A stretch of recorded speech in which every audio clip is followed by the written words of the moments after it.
A manhã de Natal chegou envolta em um silêncio que só a casa vazia consegue ter. A família inteira, reunida entre o cheiro de pinho, rabanadas e a promessa de alegria que mora nessas datas, parecia ter sido empacotada em caixas, sábado após sábado, até que alguém lhe disse que a alegria não é para todos. Eu me lembro de como o relógio parecia atrasado, como se cada tic-tac fosse uma respiração contida, esperando por uma notícia que pudesse derrubar a própria árvore. Foi ela quem começou, como uma vela que treme antes de apagar. Minha filha, a pessoa que sempre confiou no mundo como quem confia no próprio espelho, me olhou com uma firmeza que eu não reconheci na face dela desde que era menina correndo pela casa com o saco de aquele Papai Noel que sempre sumia na curva do corredor. Pai, não venha me visitar no Natal, ela disse sem sorriso, sem o desdém que às vezes aparece em voz de quem está cansado de fingir. Não vem, não pode vir. E por 2 segundos eu ouvi o mundo prender o fôlego, como se a cidade inteira estivesse segurando o ar junto comigo, esperando o que viria a seguir. Eu ri. Não era riso. Era a tentativa quase patética de manter o costume, de dizer a mim mesmo que tudo ficava bem, que era apenas um mal-entendido, que havia uma explicação sensata para aquela frase que parecia uma sentença. Você sabe que eu sou o seu pai, eu disse, tentando colocar medo na dúvida, tentando trazer de volta a normalidade que a vida parecia ter deixado cair da mesa sem aviso. Ela ergueu o queixo, não com arrogância, mas com uma tristeza que eu não soube decifrar na hora. Eu sei, pai, ela respondeu, e por trás daquela voz, como se alguém tivesse ligado a lareira de uma casa que não é a dela, senti o peso de uma verdade que não cabia mais nas palavras de Natal que a família costuma trocar. Foi quando o vizinho bateu na janela da sala, como quem acorda alguém com um estalo de dedo. Não era a campainha, era o som de um susto que faz tremer o vidro. O vidro permaneceu firme, mas o susto não. Ele trazia com ele a imagem de uma tela de vídeo, fina, quase invisível, que ele segurava com a mão trêmula. Não é nada, disse ele, mas os olhos diziam o contrário. Sem pedir licença, mostrou o que eu não queria ver. Um momento de horror filmado com uma tela pequena, comprimido entre a xícara de chá e as migalhas de pão que ainda não tinham ido embora da bancada. No vídeo, minha filha. Não era ela em toda a sua presença. Não era a menina que aprendi a proteger com meu próprio corpo. Era alguém acorrentado, contida, com uma perna marcada por something que eu não consegui decifrar de imediato. Uma marca de dor que não precisava de legenda para ser entendida. Ela lutava, não com violência, mas com um esforço que arrancava o que sobrou de dignidade de uma pessoa que ainda respira, mesmo quando o ar parece não caber no peito. Havia alguém ao redor dela, alguém que eu reconheci pelos passos, pela maneira como o mundo ao redor dele girava sem que ele desse a mínima ideia de que o mundo estivesse girando nele. Os sogros dela, não os meus sogros, mas os sogros dela, que se confundiram com os de quem a criou, se moviam pela sala como reis em um reino que já não reconhece o mapa. Música, risos que pareciam saídos de uma trilha sonora de festa, taças que tilintavam como se brindassem a um segredo. E ali, no centro de tudo, minha filha pedindo, sem dizer, que alguém a tirasse dali, lhe devolvesse a liberdade, aquele mínimo de dignidade que uma pessoa não deveria ter que pedir. Não culpo o vizinho por ter enviado o vídeo. Ele apenas fez o que qualquer pessoa que teme pela própria vida faria. Não falar daquilo que não pode sustentar sozinha. Mas o que eu vi ficou ecoando dentro de mim, como o som de uma porta que se fecha com violência, sem barulho de fechadura. Eu vi o que aquela sala não queria expor. Não apenas o que estava ao redor dela, mas o que já não estava ao redor de mim. Meu instinto, que sempre foi o meu único farol confiável em tempestades, me disse que ali não havia inocência suficiente para qualquer celebração. A minha reação, no entanto, foi uma tentativa de reversão, de retornar ao papel que a tradição me pede, o de quem segura a família com firmeza, quem não admite que a noite seja manchada por qualquer sombra que não seja a neve lá fora. Depois do choque inicial, a minha cabeça começou a funcionar de uma forma que parecia ter sido recortada de um manual antigo, de quem sabe que o mundo pode virar a qualquer momento. Primeiro, o silêncio. O silêncio não é apenas ausência de som, ele é um peso, uma tela que cobre cada recorte de medo e cada respiração que não se atreve a abrir mais do que o necessário. Eu observei cada detalhe do que eu via: a iluminação fria que cortava o rosto dela, a sombra que o pôster de um herói de cinema projetava sobre a parede, como se aquele herói também fosse cúmplice do que eu via, o ritmo certo de cada batida do coração que parecia mais barulhento do que qualquer música que a sala pudesse produzir. Mais tarde, veio a pergunta que não quis calar: por que eu não ouvi? Por que durante todo esse tempo não percebi que o Natal, que sempre foi minha ponte para a casa que eu tanto amava, poderia se tornar a ponte que me levaria ao abismo? A verdade é que havia sinais, claro que havia. Sinais que não estavam gravados no rosto da minha filha apenas, mas no comportamento do mundo ao redor dela, que de tanto parecer seguro, se tornou cúmplice de uma violência que não precisa de palavras para existir. E mesmo que as palavras tentem explicar, elas sempre falham na hora de traduzir o que acontece entre a distância de uma porta trancada e o peso de uma palavra capaz de rasgar o silêncio sem prometer reparo. É impossível descrever o instante anterior à decisão que eu tomei, a decisão que, com o tempo, se revelaria não apenas uma reação, mas uma espécie de juramento. Eu nunca mais permitiria que uma pessoa que eu amo fosse forçada a carregar esse segredo sozinho. A promessa começou naquelas horas de madrugada, entre a tontura causada pela surpresa e a urgência que não se compadece de racionalizações. Peguei as chaves do carro, ainda sem saber como iria agir, apenas com o impulso de quem não quer mais perder minutos tentando entender por que o mundo se tornou tão pesado. Liguei para o meu ex-genro, não para criar uma aliança, mas para perguntar se ele também via o que eu via, se ele entendia que ali não cabia mais nenhuma peça de orgulho que pudesse se manter erguida enquanto alguém que ele amava estava caindo aos pedaços. Quando o telefone tocou de volta, ouviu-se a voz dele, cansada, talvez já quebrada por perguntas que não tinham resposta. Dissemos menos do que o momento pedia. O que valeu foi o tom, uma linha entre o medo e a responsabilidade, entre a raiva contida e a necessidade de agir. Concordamos em ir para aquela casa, não para provocar, não para vingança, mas para uma leitura simples de que uma vida humana não pode ser tratada como peça de ostentação de uma noite de riso desorientado. De ajuda. Era também a própria essência do Natal que precisava ser resgatada de uma sala onde a alegria parecia ter sido sequestrada por um segredo que se recusava a sair para o frio do lado de fora. E foi assim. Eu, o meu ex-genro, as chaves já suadas na mão, cruzamos a cidade em uma linha reta, que parecia não ter fim, com a música da casa dele cada vez mais distante, como se cada nota fosse um lembrete de que toda história tem um tempo certo para terminar e outro tempo para começar a reparar. O carro afundava na neve, o motor falhava de vez em quando, e o otpeciato de uma decisão que não deixava espaço para dúvidas pintava na minha cabeça um caminho que não dava para desviar. Quando chegamos à casa dele, o portão já parecia uma fronteira. A visão que nos esperava na entrada era tão comum quanto cruel. Luzes que não combinavam com o que eu carregava por dentro. Sorrisos que não sabiam onde colocar a boca. Passos que pareciam medir cada respiração que eu dava. Eu não disse tudo ali, não na primeira entrada, não diante da guarnição de presente que ainda brilhava na varanda. Não era hora de dizer tudo. Era hora de descobrir até onde aquela porta nos levaria, até onde aquela noite ainda poderia nos surpreender com sua capacidade de transformar o familiar em suspeito, o segredo em testemunha, a casa dele em palco de uma revelação que não fazia perguntas, apenas exigia respostas, agora sem demora. E ao tocar a maçaneta, senti o peso da responsabilidade que a vida me impunha. Não poderia mais fingir que a noite era apenas uma celebração. O momento de agir havia chegado, e o que eu encontraria do outro lado da porta seria menos uma notícia e mais uma decisão que mudaria tudo que ainda restava da nossa paz.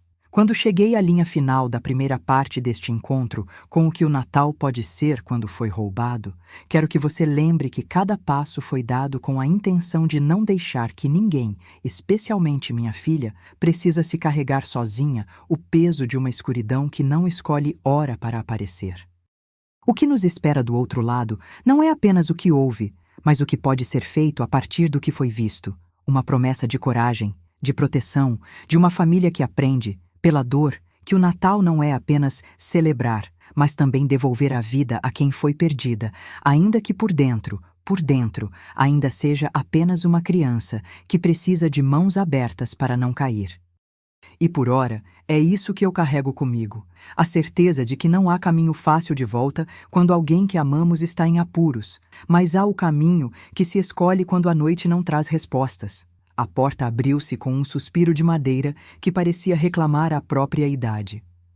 O ar lá dentro era diferente do que imaginava, mais quente, carregado de cheiro de uva passa, madeira velha, chuva de vela queimada e um tipo de perfume doce que parecia ter sido colocado ali para acarinhar a casa, não as pessoas. Os passos do meu ex-genro eram leves, quase ensaiados, como se cada gesto fosse parte de uma coreografia para esconder a sujeira que a sala brilhante tentava disfarçar. O corredor recebia-nos com retratos de família que eu reconhecia apenas pela moldura, sorrisos que congelavam o tempo, olhos que deviam estar cansados de segredos e o reflexo de uma risada que não era a minha. No salão principal, a festa ainda pulsava, embora cada objeto dissesse outra coisa. As taças de cristal piscavam sob a luz, como olhos que piscam para encarar um monstro invisível. A música de fundo tentava manter o ritmo, mas não havia alegria nos passos. Os presentes erguiam brindes, como se estivessem em uma cerimônia de coroação para um rei que não existe mais. E ali, entre fumaça de jacas de pinho e a vibração de uma voz que repetia é Natal, eu vi o que o vídeo mostrou sem precisar de tela. Minha filha não estava onde deveriam estar em uma casa que não era a dela. Ela surgiu primeiro para mim como uma sombra que se recusa a virar luz, esticando o pescoço para me ver por cima da multidão. Não foi chamá-la de volta o que eu disse, foi perguntar se ela estava bem, se respirava, e ela respondeu com o que já não cabia nos meus moldes de pai. Movimento mínimo de cabeça, olhos que não sabiam onde pousar, o corpo tenso como uma corda a ponto de estourar. A primeira coisa que me chamou a atenção foi o silêncio dela. Não o silêncio que ouvimos quando o mundo fala alto demais, mas aquele silêncio que tenta esconder o que não cabe em uma moldura elegante. Em seguida, a visão do que a cercava. Uma cadeira de artista, poltrona de couro que cheirava a chuva e, preso à cadeira, uma corrente que atravessava o tornozelo com o peso de eu não aceitava chamá-la de mais nada. Ferida, uma marca de dor que cintilava sob a luz amarelada. O som dos passos ao nosso lado parecia o de duas pessoas empurrando a memória para trás, para um lugar onde não queríamos estar. Os sogros dela emergiram de trás de uma porta de serviço, sorriram com aquele ar de quem sabe tudo e de quem decidiu que a noite não seria manchada por perguntas. Um brinde foi erguido com a solenidade de quem lê uma súmula, aquelas palavras que parecem prometer proteção, mas que no fundo selam passados invisíveis. Que bom que vieram, disse um deles, com a voz que parece feita de madeira antiga, que range quando tenta soar afetuosa. Vamos brindar a família, completou, o que me soou como um convite para que eu aceitasse ficar em silêncio diante do que já não cabia mais em palavras. Foi então que pude ver, de forma mais clara, o que não cabia mais no mundo da minha filha. Os cabos discretos que prendiam a cadeira, a perna que lutava para não ceder, o pulso que se movia com um esforço que eu não conseguiria reproduzir com palavras. A cena não era apenas de crueldade. Era uma encenação cruel de Natal, em que a alegria era a máscara de um segredo que se alimentava da própria casa. Ela tentou falar, as cordas de medo emperraram a voz, e o que saiu foi um sussurro que deveria ter sido ouvido por toda a rua, mas que ficou preso entre as paredes como uma memória que ninguém quer carregar. Não, não é assim, disse, com a respiração curta, como quem pede permissão para ser alguém que ainda não foi esquecido pela vida. Meu corpo reagiu antes de meu pensamento. A nota de música que vinha da sala foi coberta pela urgência que me tomou como uma maré. Eu precisava chegar até ela. Precisava que alguém a ouvisse de verdade, que alguém a tirasse dali sem mais justificativas. Eu me virei para o ex-genro, não com raiva, mas com a determinação de quem sabe que o tempo está a favor de quem não pode pedir, a favor de quem não tem força para pedir ajuda. Isso precisa parar agora, disse sem gritar, sem fazer discurso, apenas com a certeza que pulsa quando a vida está prestes a desabar. A luta não era só contra o que estava fazendo a minha filha, era contra a própria ideia de Natal que eu tinha carregado por décadas. Aplacar o mundo com sorrisos, manter a fachada do que é certo, mesmo quando o que é certo ferra alguém que eu amo. A cada passo que eu dava, ouvia o eco de todos os natais passados, as promessas de presença, as viagens longas até a casa onde a gente faz festa para não pensar. E ali, naquele corredor, percebi que não seria o mesmo Natal, não importava o que eu fizesse. Mas ainda assim, havia uma chance de salvá-la do que estava se mantendo com a força de uma máscara. Foi nesse instante que um dos sogros ergueu a taça, como quem levanta a cabeça de alguém que já não pode se defender com palavras. O som fez eco pela sala, mais alto que a música, e o brinde estilhaçou o silêncio em pedaços. Vamos manter a celebração, vamos preservar a paz. Paz? A minha filha, acorrentada, olhando para o mundo com olhos que pareciam cheios de perguntas que não podiam ser respondidas, enquanto a casa fingia que nada aconteceu. Eu percebi que a violência que tinha entrado pela porta não era apenas do seu lado, era da própria forma como eles viam a vida, como se cada pessoa fosse um ornamento a ser exibido, cada segredo uma sombra que não se deve ver. Eu avancei, com o braço estendido, sem toque imediato, apenas para garantir que o caminho até ela ficasse livre. O ex-genro apareceu diante de mim com a calma de quem sabe que o mundo pode ser manipulado pela palavra certa, e disse quase baixinho: "Não queremos confusão. O Natal é para a alegria." E eu respondi com a firmeza de quem não tem mais nada a perder. O Natal não é justiça quando alguém está ferido no cenário. Nesse momento vi a filha, o rosto inclinado para o meu, e o fio de esperança que ainda restava ali. Ela ergueu lentamente a cabeça, não para agradecer, mas para dizer com os olhos que precisava de uma saída, de um sinal de que alguém ali a reconhecia como alguém que ainda possui a própria voz. O reino de risos que os sogros criaram ao redor deles começou a fungar de medo, de uma respiração que não era da festa, mas de quem teme o que está por vir. Então, num movimento que pareceu ensaiado, o pai dela, o sogro, o que significa que a casa que eles haviam transformado em palco de uma mentira, deu sinal para que as cortinas ocultassem a visão da sala onde a crueldade se prendia à cadeira. Foi quando a mão do meu ex-genro caiu no ombro da filha como quem diz: "Não negocie."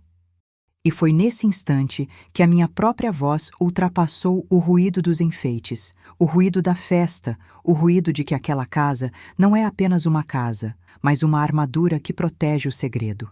No silêncio que se seguiu, tomei a decisão que precisava ser tomada, não pela rebeldia de quem não sabe como agir, mas pela responsabilidade de quem já viu o que acontece quando alguém que ama fica para trás.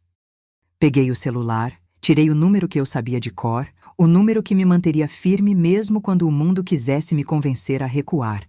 Disse a frase simples que não é heróica, mas que é o começo de tudo: "Vamos tirá-la daqui." E com a cabeça erguida, fui buscando a forma de fazer aquilo sem transformar o Natal em uma cena de tiro de misericórdia, sem apelar para gritos ou para a violência que a casa tente ocultar com o barulho de brindes. A filha olhou de novo para mim, como se finalmente entendesse que não estava sozinha, que alguém ali via com a mesma gravidade que ela via o próprio corpo ferido. A casa, por sua vez, pareceu prender a respiração junto com ela, como se as luzes tivessem aprendido a verdade que o coração já sabia, que aquilo que chamamos de família, às vezes, é apenas o nome dado a uma noite que precisa ser salva, não celebrada. Os sogros recuíram, não por medo, mas por reconhecimento de que o jogo mudou de mãos. E eu, que não tinha mais margem para erro, tratei de puxar a cadeira para frente com a delicadeza de quem não quer agravar as feridas. Não libertar apenas a perna, libertar a voz que estava presa. Saímos dali com a filha entre nós, a mão ainda tremendo, o olhar buscando a saída real, a porta que nos conduziria a uma rua que ainda poderia ter Natal sem o peso da culpa. No hall de saída, a temperatura pareceu baixar, como se o mundo inteiro tivesse decidido que, às 3 da manhã, o verdadeiro milagre seria a coragem de não silenciar a dor. O carro já nos esperava, o motor ronronando com a previsibilidade de quem sabe que a noite ainda não acabou. A cada passo, o som dos sapatos nos soltava de uma névoa de celebração falsa, e o mundo lá fora, daqueles janelões que fingiam ser de vitrine, parecia, pela primeira vez, testemunhar uma verdade que ninguém mais ousava dizer. Foi ali, perto do portão, que decidi que o Natal não voltaria a ser o mesmo para mim. Não porque eu tenha vencido a noite, mas porque aprendi a reconhecer o que a noite pode fazer com quem se recusa a ceder. E, enquanto a filha se acomodava entre os dois de nós, com o corpo ainda sem permissão para alçar voo, eu soube que não haveria paz enquanto houvesse alguém que precisasse de nossa proteção e não recebesse. A partir dali, cada respiração seria uma prova de que algo novo pode nascer mesmo no calor de uma casa que já não sabe como ser casa de verdade. E esse era o meu próximo compromisso. Encontrar a forma de transformar aquele Natal roubado em uma história que não termine com mais uma vela apagada, mas com a promessa de que a vida pode recomeçar, mesmo que a vergonha ainda tenha sombras longas sobre o chão da sala. O silêncio que nos acompanhou até o carro era diferente do que a cidade oferecia naquelas horas. Parecia ter sido tirado de uma loja de vidro, sem preço, sem retorno. O motor ligou com aquele sussurro que sempre parece prometer uma estrada menos pesada do que a que acabamos de atravessar. A neve, que caía de mansinho lá fora, desenhava sobre o asfalto um mapa branco que não mentia. Ali, tudo poderia mudar de curso a qualquer momento. Eu coloquei a chave na ignição com a firmeza de quem não quer perder o fio da meada. E sentei-me entre minha filha e meu ex-genro como quem escolhe ficar entre dois abismos para não ter que escolher um lado definitivo. Ela não abriu a boca por muito tempo. O ar que saía dos seus lábios parecia uma linha tênue entre a dor que aprendia e a vontade de não ceder. O peso invisível da corrente ainda lhe prendia o tornozelo, e cada movimento que tentava fazer era uma pequena batalha. Não contra pessoas, mas contra um corpo que teimava em recusar-se a obedecer ao que o mundo chamava de normal. Eu, que sempre fui tão rápido para achar justificativas, senti, pela primeira vez ali, que às vezes a explicação não serve para quem precisa apenas de um ombro para respirar. A presença dele, o ex-genro, parecia o único escudo disponível contra o ruído que a noite carregava junto conosco. O barulho de risos que não eram risos, de brindes que não tinham nenhuma conclusão verdadeira. Dissemos pouco durante o trajeto. Cada semáforo que passava, cada faixa branca que aparecia nos meus olhos, como se fosse um lembrete, devolvia a mim a imagem da sala, da cadeira, da sombra da corrente na perna dela. A cidade dormia em camadas de vidro, e nós éramos apenas 3 figuras envoltas em uma tempestade que o Natal não tinha direito de esconder. O que nos movia não era a curiosidade de saber quem estava errado ou certo, era a necessidade de impedir que o que já tinha acontecido fosse também algo que o mundo escolhesse fingir não ter visto. A minha filha, com o corpo ainda tremeu, me olhou de canto, e pela primeira vez a vi buscar em meus olhos uma assinatura de proteção que não fosse apenas promessa. Precisamos agir com cuidado, disse o ex-genro, quebrando o silêncio com a voz baixa, quase um sussurro que cabia no pequeno espaço entre o vidro da janela e o nosso peito. Não podemos expor tudo de uma vez. Primeiro, vamos tirá-la daqui com segurança. Depois pensamos no resto.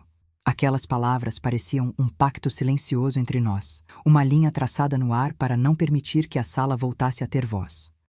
A menina, ou a jovem que ainda cabia no rascunho da menina, manteve o rosto de frente para o lado do vidro, como se procurasse no reflexo da cidade alguma resposta que não havia recebido em casa.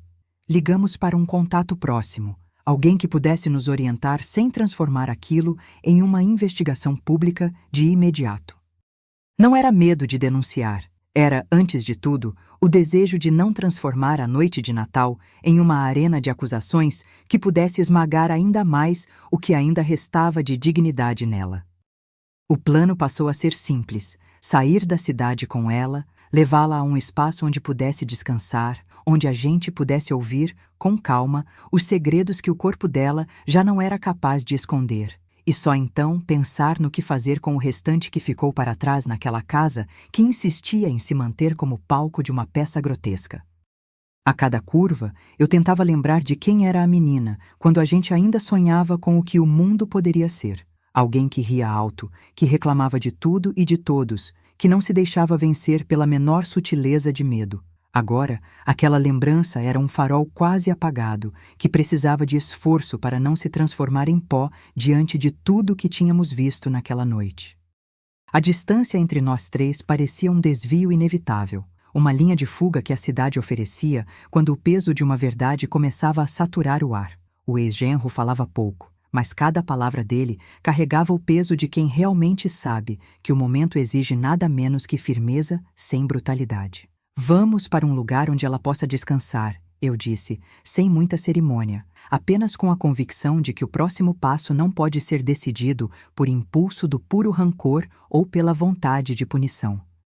Não se tratava de vingança, tratava-se de impedir que a vida dela fosse reduzida a uma narrativa de vergonha pública. Minha mão, que costumava agarrar o volante com uma calma mecânica, tremeu apenas por um instante, quando pensei no que ainda poderia estar por vir. A necessidade de falar, de buscar ajuda, de garantir que ninguém que eu amasse tivesse que carregar aquele segredo novamente. Quando o carro parou em uma via menos iluminada, onde as fachadas pareciam respirar com menos orgulho, notei a expressão da minha filha mudar, ainda que de modo sutil e contido. O tônus do corpo dela, que antes era uma corda tensa, parecia ceder um pouco. Não se tratava de rendição, mas de uma entrega momentânea à possibilidade de descanso. O ex-genro abriu a porta para a frente, com a delicadeza de quem sabe que qualquer gesto pode ser interpretado como vitória ou derrota, e eu segurei o dela, firme, como quem aperta uma mão prestes a desabar. Vamos conseguir, disse ele, quase como se falasse não para ela, mas para mim, para que eu não esquecesse que há sempre uma saída quando alguém que amamos está em risco. A cada passo que dávamos em direção ao hospital mais próximo, o frio parecia manifestar-se como uma presença que observa, que registra cada movimento, cada respiração. O mundo, que até ali parecia apenas curioso, tornou-se cúmplice na medida em que dava espaço para a nossa ideia de retorno. Uma volta por uma porta que já não nos prometia apenas sala de estar, mas passagem para uma vida que ainda precisava ser escrita com cuidado. No caminho, o rádio soltou uma canção que, no tempo certo, teria sido o puxão que nos lembraria de celebrar. Hoje, no entanto, soava como o lembrete de que o que se comemora não é a perfeição das coisas, mas a coragem de não desistir diante do que é impossível esconder. Minha filha fechou os olhos por alguns segundos, como se o silêncio pudesse curar o que o corpo não permitia expor. O ex-genro, olhando pela janela, não disse nada, mas cada fibra dele parecia querer dizer que, mesmo que o passado fosse uma máquina de feridas, o futuro ainda dependia das escolhas que faríamos ali, entre a cidade adormecida e a decisão que não tinha retorno.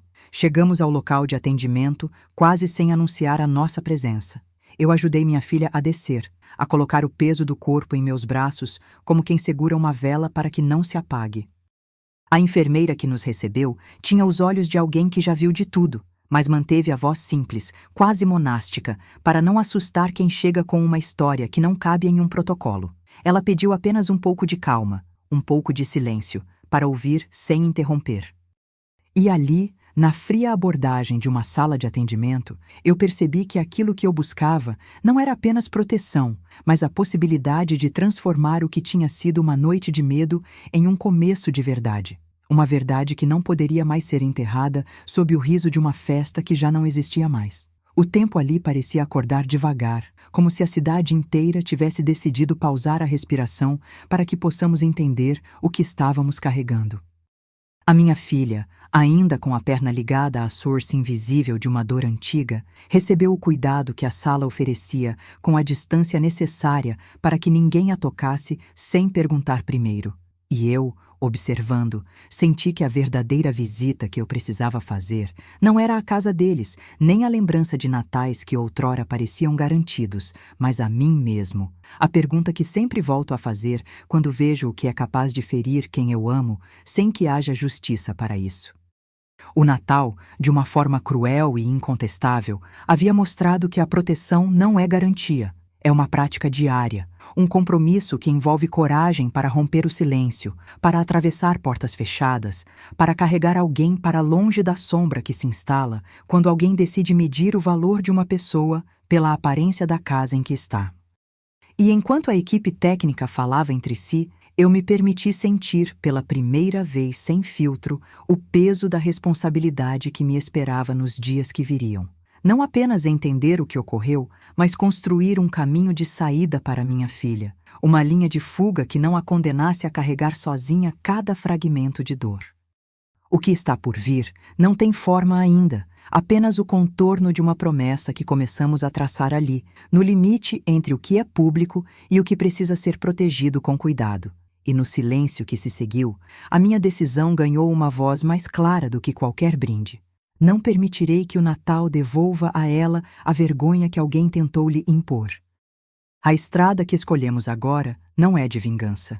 É uma via de reparação, de encontros com a verdade, de esconderijos que se tornam abrir, de uma casa que volta a ser casa apenas quando a atravessamos, sem medo de ouvir o que ficou para trás. O hospital ainda guardava o eco daqueles passos que a casa vibra apenas quando a verdade não cabe mais em sorrisos forçados. No corredor, a luz fria desenhava linhas na pele da minha filha, que respirava com um cuidado quase ritual, como quem aprende a andar de novo depois de ter esquecido onde fica o chão. A enfermeira trouxe uma leveza quase rude, perguntas simples, um cartão de identidade, a promessa de que alguém ficaria junto dela enquanto a dor repousava no silêncio de uma sala de isolamento que não era casa de ninguém. Ela, a menina que eu aprendi a reconhecer pelas manhas bagunçadas de cabelo e risos que iam embora antes de nascer, parecia agora uma silhueta contida entre a cor fisiológica da pele e o calor que o corpo luta para manter. O tornozelo ainda latejava, não pelo que tinha sido feito, mas pela memória que insistia em não permitir que o corpo esquecesse onde está a própria força. Eu a segurei pela mão, não como quem segura quem está caindo, mas como quem segura um mapa que precisa ser seguido sem hesitar. Ao lado, o ex-genro, com o rosto marcado pela distância que a noite impõe entre bechos de alegria e o peso de uma verdade que não aceita encenações, manteve o silêncio até que o momento dele pudesse ser utilizado da maneira mais humana possível, sem vaidade, apenas com a finalidade de proteger. A conversa com a equipe médica foi prática, mas o subtexto tinha a gravidade de uma sentença não dita. Precisávamos entender o que aconteceu e, mais importante, o que poderia ser feito para que aquilo não se repetisse sob o mesmo telhado que até então havia sido nossa fortaleza. Foi montado um plano simples, porém essencial: avaliação psicológica para a filha, encaminhamento para a proteção social, se necessário, abrigo temporário, e a coleta de informações para que, caso decidíssemos avançar com uma denúncia formal, tivéssemos o respaldo de informações confiáveis. O médico, com uma voz que não parecia pertencer a ninguém que esteja naquela sala para celebrar, explicou que a dor física era a tradução mais direta de um dano que ali já não era apenas corporal, era emocional. Era o recorte de um segredo que corria a décima de segundo entre a coragem e o desespero. Entre uma explicação e outra, o peso das minhas próprias ações veio à tona com uma clareza que a noite não permitia. Eu não queria apenas libertar a filha do peso visível da corrente. Eu queria libertá-la da ideia de que o Natal se resume a uma performance pela qual a família aplaude, enquanto alguém a usa como objeto de que precisa ser protegido contra si mesma. O ex-genro, que até minutos atrás parecia uma peça de contenção, revelou nos gestos a mesma vontade silenciosa de que aquele filme de festa terminasse sem que ninguém tivesse que carregar mais nada sozinho. Ele sugeriu, baixo, que se fosse necessário, chamaríamos alguém de confiança, alguém que pudesse agir sem escândalo, alguém que pudesse garantir que a verdade fosse ouvida sem que a vergonha a esmagasse. Saímos da sala de emergência para o salão de espera, onde o inverno conseguia atravessar a cortina de vidro da janela com uma força que lembrava a frieza de um veredicto. Eu olhei para a filha, e o que encontrei ali foi a imagem mais verdadeira de todas. Uma menina que ainda cabia no registro de uma infância que não deveria ter terminado assim, que ainda possuía o desejo de rir alto, de reclamar do frio, de sonhar com a casa que volta a ser refúgio sem o peso de segredos. O ex-genro manteve a distância entre o que se pode dizer e o que precisa permanecer em silêncio, mas o silêncio dele era a promessa de que não haveria mais uma obra de Natal construída sobre o sofrimento de alguém que amamos. Foi então que a conversa mudou de tom, não de tema. Conversamos sobre planos práticos, não sobre culpas. Precisávamos de um lugar onde ela pudesse descansar com a dignidade que o corpo ainda insistia em exigir, um espaço onde as perguntas pudessem ter respostas sem ferir ainda mais a pele já marcada pela noite. Contatamos uma amiga de confiança, alguém que poderia nos receber sem fazer perguntas que não cabiam naquele momento. Alguém que pudesse oferecer o abrigo de uma porta aberta, não de uma fachada de hospital que termina com a meia-noite. Pedi a ela, com uma firmeza que eu não reconhecia em mim há anos, que nos ajudasse a manter os olhos atentos ao que vier pela frente. Pequenos passos de recuperação, um caminho que não fosse uma corrida cega para justificar uma violência que já não poderia ficar invisível. Ao fim daquela manhã, quando as portas do hospital se abriam para a conversa com a realidade que não cabe nas luzes de uma festa, começamos a entender a distância entre o que era e o que deveria ser. A filha devia retornar ao próprio tempo sem sentir que o Natal é uma penitência, que a família é uma gaiola de sorrisos que devem permanecer inabaláveis mesmo quando a casa inteira se move por trás de uma cadeira. A nossa missão, naquele instante, era simples e tremenda ao mesmo tempo: proteger, ouvir, planejar e, se for o caso, conduzir a filha a um espaço onde pudesse respirar sem o peso de uma testemunha que não escolheu estar ali. Saímos do hospital já com os planos em mãos, com as mensagens trocadas entre nós três, que não mais eram apenas palavras, mas promessas de uma nova forma de estar junto. Não para fingir que nada aconteceu, mas para reconhecer que aquilo que feriu pode também fortalecer. A cidade acordou em seus próprios movimentos, e o vento frio parecia abrir espaço para uma decisão que, pela primeira vez, não precisava ser tomada no calor de uma sala cheia de sorrisos forçados. Caminhávamos em silêncio, cada passo pesando, mas cada passo também abrindo uma brecha para a possibilidade de uma vida onde a coragem não é exceção, mas norma. O próximo movimento seria buscar proteção, dignidade e aquilo que toda noite de Natal deveria ser capaz de oferecer a quem precisa. Um retorno à casa que não é mais um palco, mas um santuário onde a voz de alguém é ouvida sem medo. Foi quando a poeira do hospital começou a baixar que a cidade, lenta como um relógio que não quer marchar, mostrou que o capítulo seguinte não seria apenas uma pausa para respirar, mas o momento de escrever o que não pode mais ficar nas entrelinhas. Saímos do prédio com o peso de uma decisão que não se sustenta sozinha: proteger, ouvir, planejar, agir com a precisão de quem sabe que cada passo pode ser o passo que salva alguém de uma queda ainda mais profunda. O ar da manhã, mesmo frio, parecia uma promessa de que o tempo poderia curar, se não curasse de imediato, pelo menos ensinasse a coragem de não deixar a dor virar o único idioma da casa. No carro, o silêncio ainda tinha seu conteúdo próprio. Não era mais o silêncio da emergência, nem o silêncio cúmplice de um segredo que precisava de máscaras. Era o silêncio de uma família que entra em uma nova fase, onde cada palavra precisa ser medida, cada gesto, um mapa para não se perder. A filha, ainda com a perna envolta em faixas que cortavam a pele como se fossem hiatos, observava pela janela o vidro da manhã se tornando vidro de uma janela que poderia abrir para uma outra vida, uma vida sem o peso de uma corrente que já não era apenas uma peça de metal, mas uma lembrança que insistia em morder a memória. Ela não disse nada em voz alta. O olhar carregava perguntas que eu sabia não ter resposta imediata, como se a própria respiração estivesse aprendendo a falar de novo, linha por linha, sem pressa, sem pretensão de ser bela.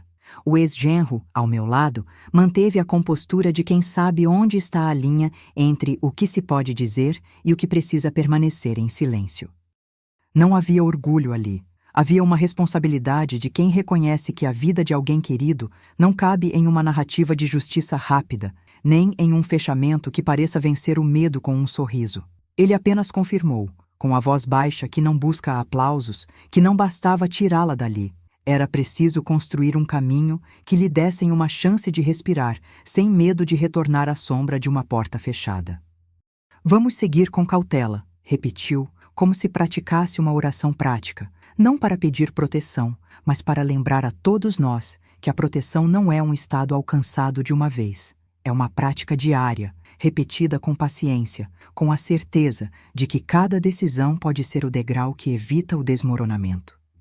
Quando chegamos ao ponto de encontro com a amiga de confiança, a casa dela já parecia mais que um abrigo. Era um ponto de retorno, uma bússola para uma vida que ainda precisava ser reconstruída. A amiga recebeu-nos com a porta entreaberta, um espaço que cheirava a café quente, a livros antigos e a aquela sensação de que alguém ali já conhecia o peso de uma história que não cabe em uma linha de polícia nem em um parágrafo de jornal. Sentamo-nos na sala, cada um em uma cadeira que parecia ter testemunhado muitos invernos, e começamos a traçar o que viria a seguir com a mesma seriedade com que se planeja uma intervenção médica de alta complexidade. Calma, dados, passos, consequências. A conversa com a amiga era menos sobre o que já tinha acontecido, o que já eu e a filha havíamos decidido fazer, e mais sobre como transformar aquele momento em uma porta que não se fecha de novo sozinha. Ela escutou, com a paciência de quem sabe ouvir antes de falar, cada detalhe que eu ainda temia transformar em um rótulo injusto. Falamos de medidas de proteção, de abrigo temporário, de uma rede de apoio que não depende de uma única pessoa, de profissionais que pudessem acompanhar o caso com a delicadeza necessária para que a filha não se sinta encurralada pela curiosidade alheia. A ideia era simples na teoria e brutal na prática. Criar um espaço seguro onde ela pudesse reconstruir a autonomia do próprio corpo, onde pudesse restabelecer a voz que a violência tentou calar, sem que a cidade, com seus olhos maliciosos, ecoasse cada passo como se fosse um veredito público. Saímos daquela conversa com um conjunto de ações claras. Primeiro, a avaliação psicológica, não apenas para a filha, mas para toda a dinâmica familiar que se viu envolvida pela violência. Quem somos quando a noite não tem mais milagre para oferecer e como podemos nos manter firmes sem que a dor vire script de nossa sobrevivência. Em segundo lugar, proteção social. Um plano para que as autoridades competentes pudessem acompanhar o caso sem expor a menina a novas humilhações, sem transformar o que já é vergonhoso em espetáculo para a curiosidade de vizinhos ou de conhecidos. Em terceiro, abrigo temporário, apenas pelo tempo necessário para que a filha se acomodasse em um espaço onde pudesse descansar sem a obrigação de fingir que tudo está perfeito. Foi nesse ponto que a conversa tomou o tom de uma promessa séria. Se a família precisava romper com certas tradições para salvar a dignidade de alguém que amamos, então romperíamos. O ex-genro, que havia mantido distância das perguntas diretas para não acender mais brasa do que era necessário, entregou-se a uma nova postura. Não mais o ouvido que busca apenas ouvir as desculpas que o mundo gosta de ouvir, mas a voz que sabe quando é hora de agir. Ele sugeriu que, se fosse indispensável, chamássemos alguém de confiança que pudesse acompanhar o processo de uma maneira que não transformasse a menina em alvo de julgamentos.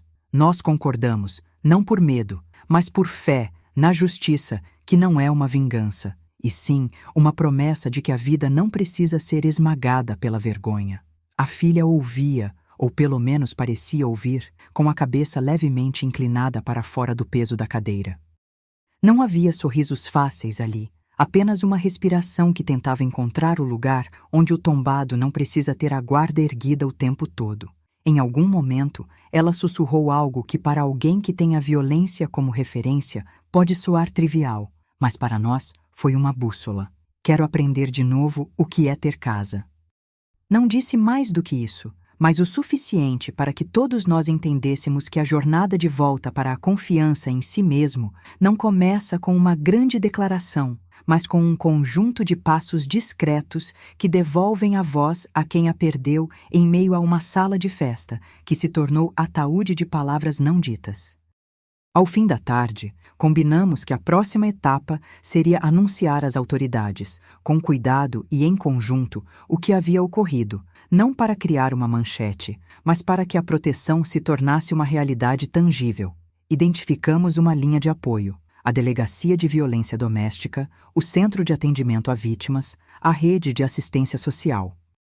Não era uma via de vingança, era uma via de reparação, de ressignificação do que o Natal significava para nós. Não apenas a celebração de uma casa que brilha, mas a coragem de devolver à pessoa que amamos a possibilidade de respirar sem o peso de um segredo que, por tempo demais, nos definiu como espectadores de uma crueldade que não cabia em nenhum consolo. Enquanto o trabalho prático ganhava forma, eu, que sempre fui o narrador de histórias que terminam com o último sino, senti uma mudança interior que não cabia na tonalidade de uma canção de Natal. O tempo, aquele velho juiz, começava a cobrar a honestidade que a vida exige. E eu entendi que, se havia uma verdade que precisava ser dita, era a verdade que não cabe em festas nem em sorrisos treinados, que a proteção não é apenas um ato de retaliação, mas um ato de dignidade que se oferece a alguém que não pode se defender sozinha. Enquanto caminhávamos de volta para a casa da amiga, onde a noite já se insinuava com o frio nos ombros, o céu acima da cidade parecia abrir uma fresta de luz que não prometia milagres, mas anunciava uma direção, a direção de uma vida que pode voltar a ter chão sob os pés, mesmo que o chão exija que a gente reescreva a forma como vive cada Natal. E na sombra dessa promessa, a pergunta que ficou pairando no ar não era mais sobre quem tinha falhado ou quem tinha culpa, mas sobre quem, naquele momento, estaria disposto a pagar o preço da verdade para que a pessoa amada pudesse voltar a ser quem era antes de tudo ter começado a desmoronar. O próximo capítulo, que já se desenhava na quietude da nossa decisão, não seria apenas um desdobramento de ações legais e de planos de proteção. Seria, acima de tudo, uma tentativa de reconquistar a humanidade perdida dentro de cada um de nós. A capacidade de ver o outro não como uma peça a ser protegida pela culpa, mas como alguém que tem direito à vida, à dignidade e à chance de começar de novo, sem o peso das sombras que o Natal costumava esconder.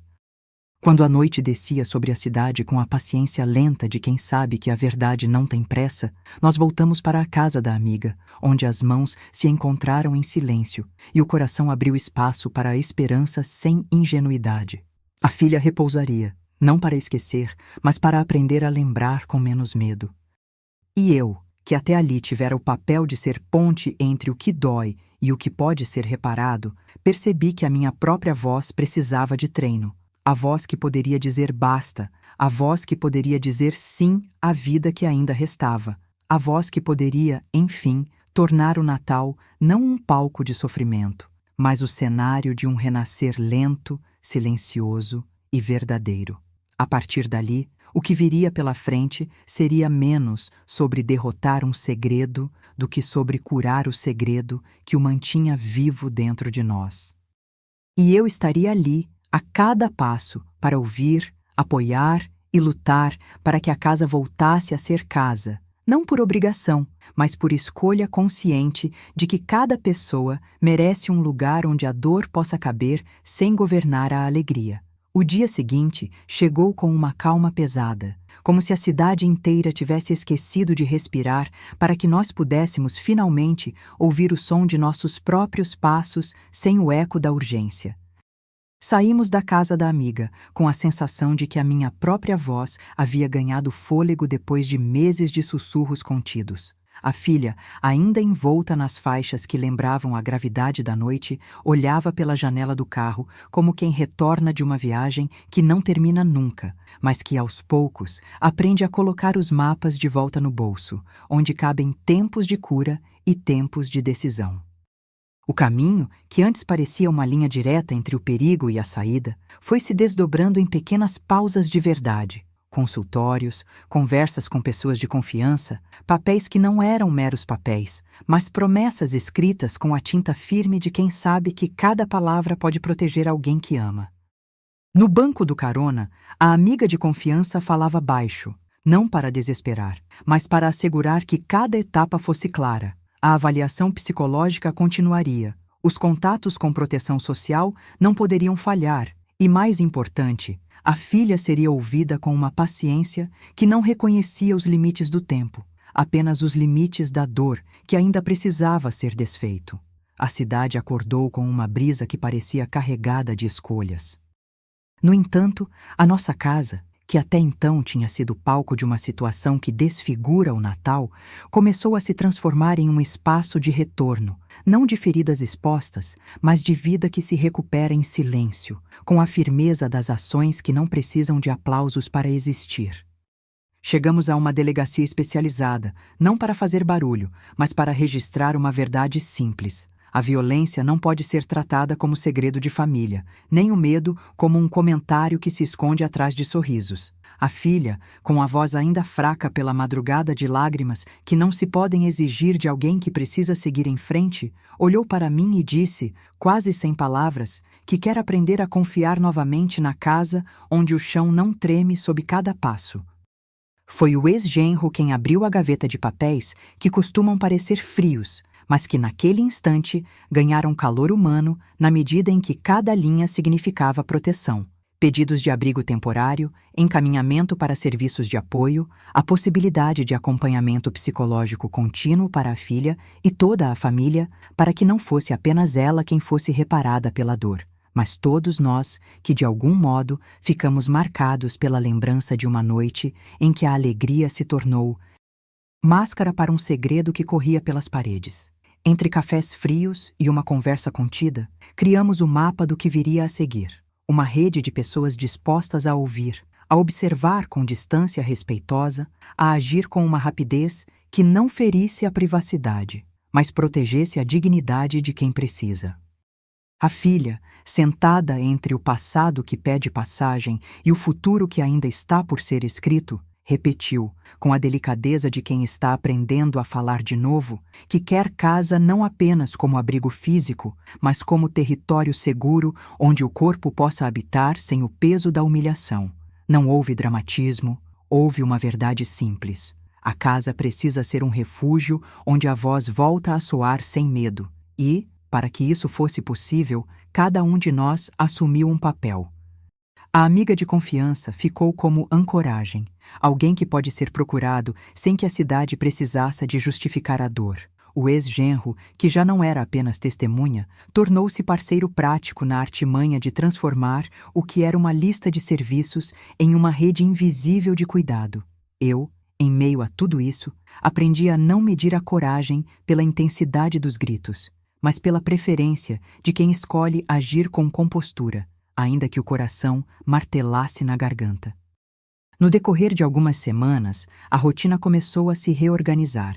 A filha passou por avaliação psicológica, seguiu as orientações para o restabelecimento da autonomia do corpo e, pela primeira vez em muito tempo, teve a sensação de que a própria voz poderia carregar uma decisão sem culpa.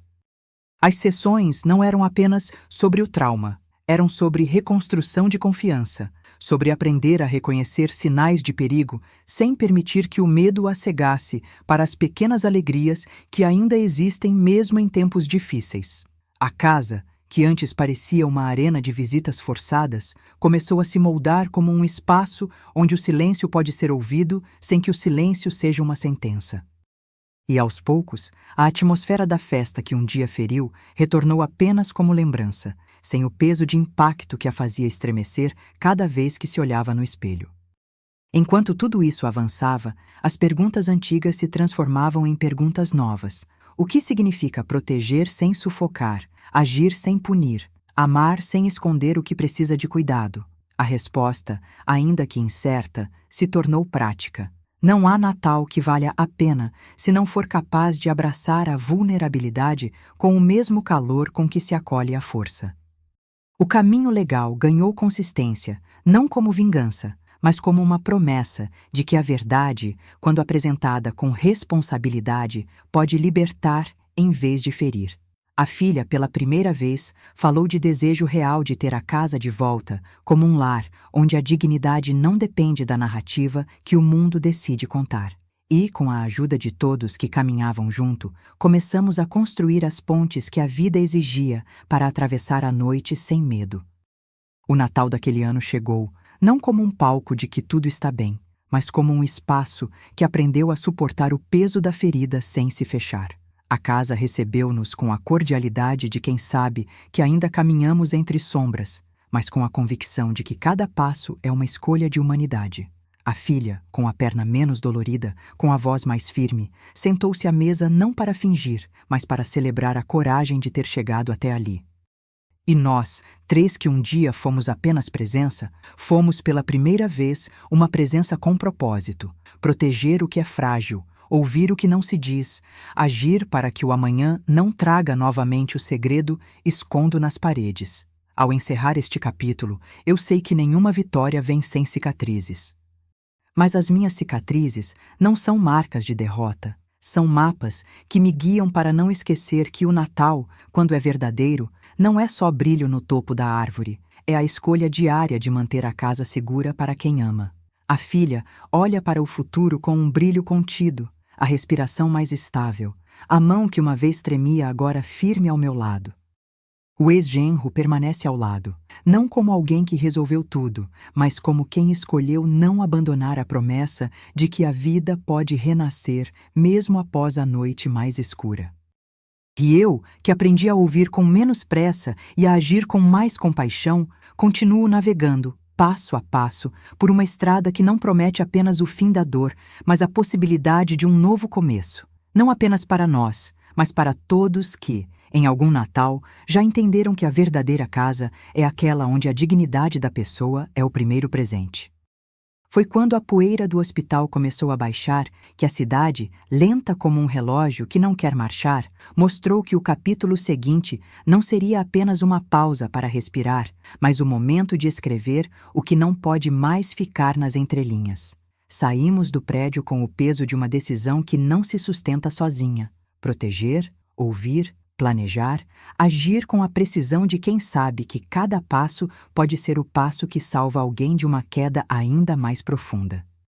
O ar da manhã, mesmo frio, parecia uma promessa de que o tempo poderia curar, se não curasse de imediato, pelo menos ensinasse a coragem de não deixar a dor virar o único idioma da casa. No carro, o silêncio ainda tinha seu conteúdo próprio. Não era mais o silêncio da emergência, nem o silêncio cúmplice de um segredo que precisava de máscaras. Era o silêncio de uma família que entra em uma nova fase, onde cada palavra precisa ser medida, cada gesto, um mapa para não se perder. A filha, ainda com as faixas que lembravam a gravidade da noite, observava pela janela o vidro da manhã se tornando vidro de uma janela que poderia abrir para uma outra vida. Uma vida sem o peso da corrente, que já não era apenas uma peça de metal, mas uma lembrança que insistia em morder a memória. Ela não disse nada em voz alta. O olhar carregava perguntas que eu sabia não ter resposta imediata, como se a própria respiração estivesse aprendendo a falar de novo, linha por linha, sem pressa, sem pretensão de ser bela. O ex-genro, ao meu lado, manteve a compostura de quem sabe onde está a linha entre o que se pode dizer e o que precisa permanecer em silêncio. Não havia orgulho ali. Havia uma responsabilidade de quem reconhece que a vida de alguém querido não cabe em uma narrativa de justiça rápida, nem em um fechamento que pareça vencer o medo com um sorriso. Ele apenas confirmou, com a voz baixa que não busca aplausos, que não bastava tirá-la dali. Era preciso construir um caminho que lhe dessem uma chance de respirar, sem medo de retornar à sombra de uma porta fechada. Vamos seguir com cautela, repetiu, como se praticasse uma oração prática, não para pedir proteção, mas para lembrar a todos nós que a proteção não é um estado alcançado de uma vez. É uma prática diária, repetida com paciência, com a certeza de que cada decisão pode ser o degrau que evita o desmoronamento. Ao chegar ao ponto de encontro com a amiga de confiança, a casa dela parecia mais que um abrigo. Era um espaço onde a ideia de futuro começou a respirar, sem que a memória da noite voltasse a ter voz. A amiga recebeu-nos com a porta entreaberta, um espaço que cheirava a café quente, a livros antigos e aquela sensação de que alguém ali já conhecia o peso de uma história que não cabe em uma linha de polícia nem em um parágrafo de jornal. Sentamo-nos na sala, cada um em uma cadeira que parecia ter testemunhado muitos invernos, e começamos a traçar o que viria a seguir com a seriedade de quem planeja um caminho de saída sem atalhos. A filha, ainda entre o passado que pede passagem e o futuro que precisa ser escrito, repetiu, com a delicadeza de quem está aprendendo a falar de novo, que quer casa não apenas como abrigo físico, mas como território seguro onde o corpo possa habitar sem o peso da humilhação. Não houve dramatismo, houve uma verdade simples. A casa precisa ser um refúgio onde a voz volta a soar sem medo. E para que isso fosse possível, cada um assumiu um papel. A amiga de confiança ficou como âncora, alguém que pode ser procurado sem que a cidade precise justificar a dor. O ex-genro, que já não era apenas testemunha, tornou-se parceiro prático na construção de uma rede invisível de cuidado. Eu, em meio a tudo isso, aprendi a não medir a coragem pela intensidade dos gritos, mas pela disposição de agir com compostura, ainda que o coração martelasse na garganta. No decorrer de algumas semanas, a rotina começou a se reorganizar. A filha passou por avaliação psicológica, seguiu as orientações para o restabelecimento da autonomia do corpo e, pela primeira vez em muito tempo, teve a sensação de que a própria voz poderia carregar uma decisão sem culpa. As sessões não eram apenas sobre o trauma. Eram sobre reconstrução de confiança, sobre aprender a reconhecer sinais de perigo sem permitir que o medo a cegasse para as pequenas alegrias que ainda existem, mesmo em tempos difíceis. A casa, que antes parecia uma arena de visitas forçadas, começou a se moldar como um espaço onde o silêncio pode ser ouvido sem que o silêncio seja uma sentença. E, aos poucos, a atmosfera da festa que um dia feriu retornou apenas como lembrança, sem o peso de impacto que a fazia estremecer cada vez que se olhava no espelho. Enquanto tudo isso avançava, as perguntas antigas se transformavam em perguntas novas. O que significa proteger sem sufocar, agir sem punir, amar sem esconder o que precisa de cuidado? A resposta, ainda que incerta, se tornou prática. Não há Natal que valha a pena se não for capaz de abraçar a vulnerabilidade com o mesmo calor com que se acolhe a força. O caminho legal ganhou consistência não como vingança, mas como uma promessa de que a verdade, quando apresentada com responsabilidade, pode libertar em vez de ferir. A filha, pela primeira vez, falou de desejo real de ter a casa de volta como um lar onde a dignidade não depende da narrativa que o mundo decide contar. E com a ajuda de todos que caminhavam junto, começamos a construir as pontes que a vida exigia para atravessar a noite sem medo. O Natal daquele ano chegou, não como um palco de que tudo está bem, mas como um espaço que aprendeu a suportar o peso da ferida sem se fechar. A casa recebeu-nos com a cordialidade de quem sabe que ainda caminhamos entre sombras, mas com a convicção de que cada passo é uma escolha de humanidade. A filha, com a perna menos dolorida, com a voz mais firme, sentou-se à mesa não para fingir, mas para celebrar a coragem de ter chegado até ali. E nós, três que um dia fomos apenas presença, fomos pela primeira vez uma presença com propósito: proteger o que é frágil, ouvir o que não se diz, agir para que o amanhã não traga novamente o segredo escondo nas paredes. Ao encerrar este capítulo, eu sei que nenhuma vitória vem sem cicatrizes. Mas as minhas cicatrizes não são marcas de derrota. São mapas que me guiam para não esquecer que o Natal, quando é verdadeiro, não é só brilho no topo da árvore. É a escolha diária de manter a casa segura para quem ama. A filha olha para o futuro com um brilho contido, a respiração mais estável, a mão que uma vez tremia agora firme ao meu lado.